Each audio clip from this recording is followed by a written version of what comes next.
jindi baba hen la nga kai lai du tu akun rai pol mi salwar tangan kwerji dweri awarai goyedu kun ma jindi baba hen la nga kai lai du tu akun rai pol mi salwar tangan kwerji dweri awarai goyedu wazura wasalakan kanani jin karso enalo biagang kejewa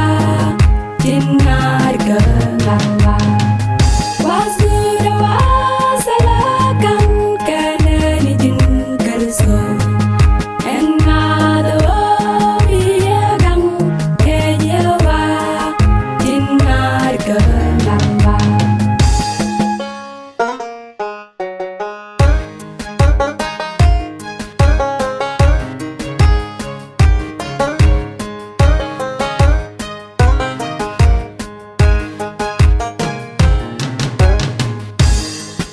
Tum yenika kun medicine kasi besu palyaka kwaran wandweri lenga misyaleji duele jakapo Tum yenika kun medicine kasi besu palyaka kwaran wandweri lenga misyaleji